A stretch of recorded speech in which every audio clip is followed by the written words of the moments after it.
This video sponsored by BuyMode online shopping app. இந்த ஆப்பில் உங்கள் வீட்டுக்கு தேவையான எல்லா பொருட்களுமே டிஸ்கவுண்ட் விலையில் கிடைக்கும். பிராண்டட் ஐட்டமும் இருக்குது.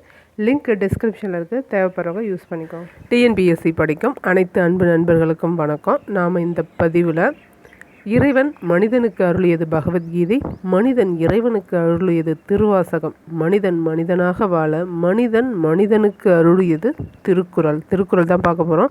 டிஎன்பிஎஸ்சி படிக்கிறவங்க திருக்குறள் படிக்கணுமான்னு கேட்டிங்கன்னா கண்டிப்பாக படிக்கணும். ரிவைஸ் சிலபஸில் 20 அதிகாரம் கொடுத்துருக்காங்க.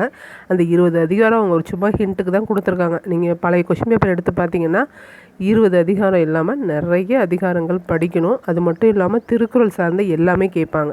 லாஸ்ட்டு குரூப் 4ல் பார்த்தீங்கன்னா திருவள்ளுவர் சிலை இருக்கு இல்லையா, அது எத்தனை கற்களால் கட்டப்பட்டதுன்னு கேட்டிருக்காங்க. எதுக்கு சொல்கிறேன்னா திருக்குறளை பற்றி எதை வேணால் கேட்பாங்க. நாம் இன்றைக்கி பார்க்க போகிறப்பது ஒழுக்கமுடைமை அதிகாரம். இது 10th ஓல்டு புக்கில் இருக்குது.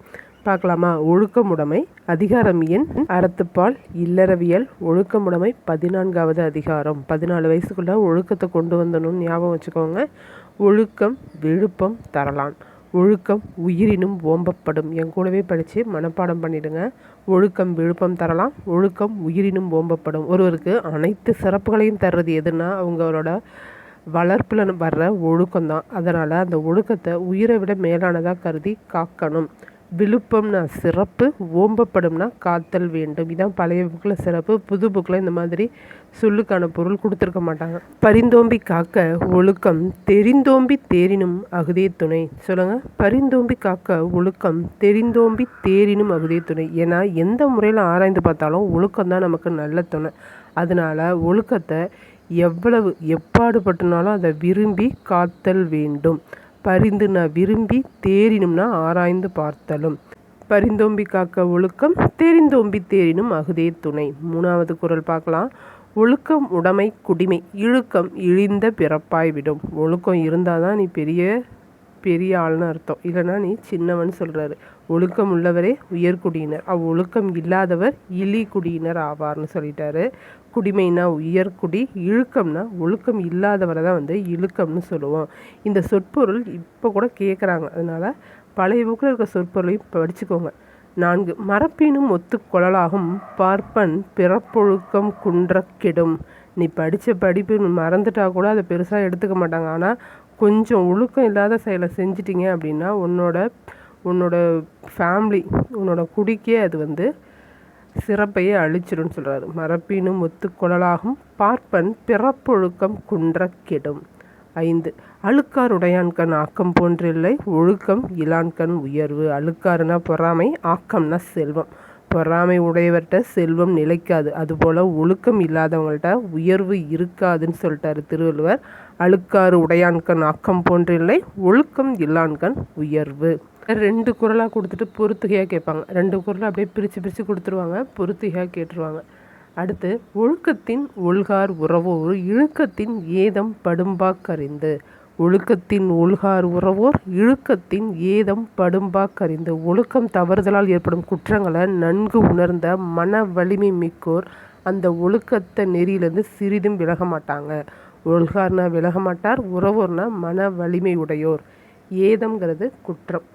ஒழுக்கத்தின் எய்துவர் மேன்மை, இழுக்கத்தின் எய்துவர் எய்தாப்பழி. ஒழுக்கமுடையோர் மேன்மை அடைவாங்க, ஒழுக்கம் இல்லாதவங்க அடையக்கூடாத பழியை அடைவாங்க. இது எப்படின்னா பெரிய ஆளுங்களை நீங்கள் ரோல் மாடலாக எடுத்துகிட்டு பார்க்கும்போது அது உங்களுக்கு தெரிய வரும். எய்துவர்னா அடைவர்.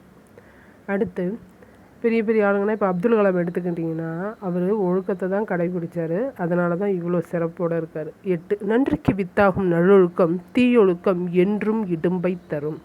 நல்லொழுக்கம் என்பது நன்மை என்னும் விளைவை பெறும்.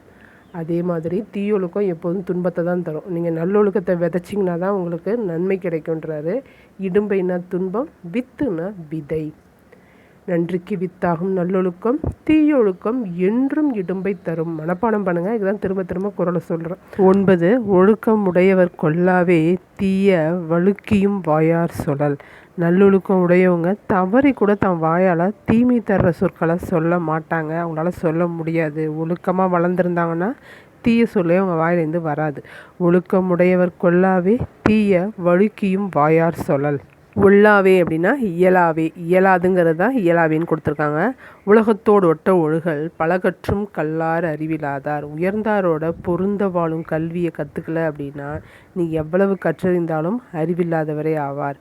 உலகம்னா உயர்ந்தோர், ஒட்டன்னா பொருந்த, ஒழுகுதல்னா நடத்தல் வாழ்தல். உலகத்தோடு ஒட்ட ஒழுகல் பலகற்றும் கல்லார் அறிவிலாதார். இதோட ஒழுக்கமுடைமை அதிகாரம் முடியுது. படிச்சுக்கோங்க. டிஎன்பிஎஸ்சி படிக்கிறவங்கன்னு இல்லை, வாழ்க்கையை படிக்கிறதுக்கும் திருக்குறள் ரொம்ப முக்கியம். வாழ்வியல்னு சொல்லுவாங்க. திருக்குறளை விடாமல் படிங்க. இந்த மாதிரி பதிவுகள் வேணும்னா கமெண்ட் பண்ணுங்கள். நன்றி, வணக்கம்.